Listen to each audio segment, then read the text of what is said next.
Mulai dari Nabi Adam alaihi salam yang merupakan manusia dan khalifah pertama yang diciptakan oleh Allah Subhanahu wa taala. Bersama Hawa awalnya tinggal di surga sejak pertama kali diciptakan, kemudian diturunkan ke bumi usai terbuai godaan iblis. Di bumi, Nabi Adam memiliki beberapa anak, tiga di antaranya adalah Qabil, Habil, dan Sid. Dari keturunan Sid, lahirlah Nabi kedua yaitu Nabi Idris alaihi salam yang dikenal dengan kecerdasannya karena menjadi Nabi pertama yang bisa menulis dan membaca. Nabi ketiga adalah Nabi Nuh yang bergelar Ulul Azmi pertama.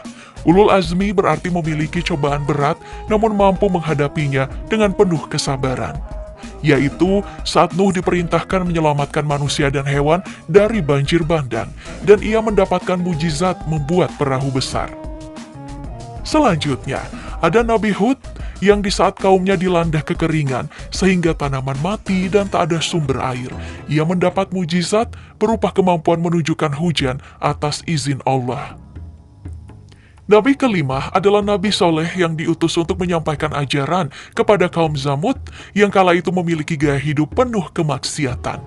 Nabi Saleh mendapat mujizat, yaitu memunculkan unta betina yang hamil 10 bulan dari batu besar yang terbelah. Berikutnya, ada Nabi Ibrahim yang setelah menghancurkan berhala dan tak ingin mengakui Raja Namrud sebagai Tuhan, ia mendapat mujizat tetap hidup meski dibakar dengan api. Ia menjadi nabi kedua yang mendapat gelar Rasul dan Ulul Azmi. Nabi Ibrahim memiliki dua orang istri yang masing-masing melanjutkan keturunan Nabi.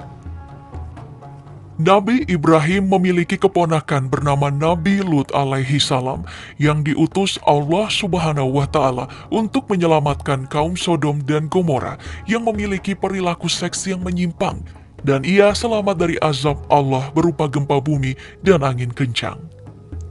Tak hanya keponakan, anak Nabi Ibrahim juga diangkat menjadi nabi, yaitu Nabi Ismail setelah menerima perintah Allah untuk disembelih oleh ayahnya sendiri. Penuh keyakinan, Nabi Ismail kala itu bersiap menjalankan perintah Allah. Namun saat Nabi Ibrahim mengarahkan benda tajam untuk menyembelihnya, Allah segera mengirim kambing untuk menggantikan Nabi Ismail, dan kejadian itu menjadi awal mula kurban pada hari raya Idul Adha. Dan bekas hentakan kakinya saat kecil inilah yang menjadi sumur air Zam-Zam yang memancarkan air hingga sekarang. Setelah itu ada Nabi Ishak yang dikenal sangat menyayangi orang tua, istri, anaknya, serta kaumnya. Meski kaumnya tak henti menghina dan memakinya, namun ia tetap ramah dan terus menyerukan kebaikan. Berikutnya ada Nabi Yakub alaihi salam yang digambarkan memiliki keimanan yang luar biasa dan memiliki nama lain sebagai Israel karena keturunannya disebut sebagai Bani Israel, kaum yang banyak diangkat menjadi nabi, mulai dari Nabi Yusuf, Nabi Musa, Nabi Daud, Nabi Sulaiman, hingga Nabi Isa. Nabi Yakub memiliki anak yang terkenal akan ketampanannya. Ia adalah Nabi Yusuf alaihi salam yang sejak kecil sudah diyakini dan menjadi orang besar sebab pernah bermimpi kalau bulan, matahari, dan bintang bersujud padanya. Nabi Yusuf juga memiliki kemampuan menafsirkan mimpi. Selanjutnya, ada Nabi Ayub yang terkenal paling sabar dan tabah menghadapi ujian dari Allah Subhanahu wa taala melalui penderitaan yang panjang dengan penyakit kulit hingga hartanya yang sebelumnya melimpah habis, namun ia tetap taat kepada Allah Subhanahu wa taala.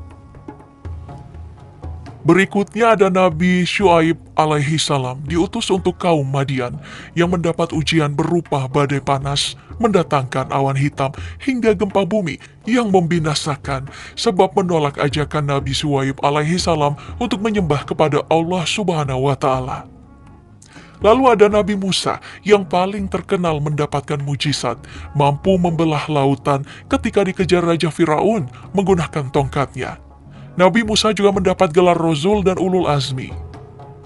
Kemudian ada Nabi Harun alaihi salam yang dikenal akan kemampuan berbahasa dan komunikasinya yang luar biasa.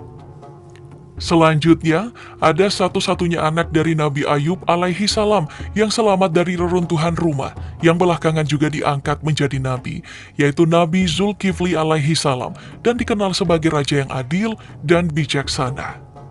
Lalu Nabi Daud yang dianugerahi kitab Zabur memiliki suara merdu, bahkan bisa berkomunikasi dengan burung dan bisa melunakkan besi dengan tangan kosong. Nabi Sulaiman alaihi salam terkenal sebagai raja yang kaya raya dan berkuasa. Salah satu mujizat Nabi Sulaiman alaihi salam adalah bisa bicara dengan binatang, serta memiliki bala tentara dari kalangan manusia, jin, dan hewan. Berikutnya ada Nabi Ilyas alaihi salam yang selamat saat kaumnya ditimpa azab berupa kekeringan panjang karena kaum Bani Israel kala itu gemar menyembah patung yang diberi nama Baal. Lalu ada Nabi Ilyas alaihi salam yang diberikan tugas untuk melanjutkan dakwah Nabi Ilyas untuk Bani Israel dan mendapat mujizat bisa menghidupkan orang mati atas izin Allah Subhanahu wa Ta'ala. Setelah itu ada Nabi Yunus alaihi salam yang mendapat mujizat selamat setelah ditelan ikan paus. Berikutnya adalah Nabi Zakaria alaihi salam, penjaga Baitul Maqdis dan dianugerahi keturunan saat usianya sudah sekitar 100 tahun. Dan anak ini bernama Nabi Yahya alaihi salam yang dikenal berprinsip, integritasnya tinggi, serta benar-benar menegakkan kebenaran. Kemudian, ada Nabi Isa alaihi salam yang lahir dari seorang perempuan suci bernama Maryam dan mendapatkan mujizat berupa menghidupkan burung dari tanah liat serta orang mati, mengembalikan penglihatan orang buta, dan dianugerahi kitab Injil, lalu menjadi nabi dari umat Nasrani hingga bergelar Ulul Azmi. Nabi terakhir sekaligus penutup adalah Nabi Muhammad SAW yang dianugerahi kitab suci Al-Quran sebagai penyempurna kitab-kitab sebelumnya yang diturunkan oleh Allah Subhanahu wa Ta'ala, serta menempuh perjalanan Isra Miraj.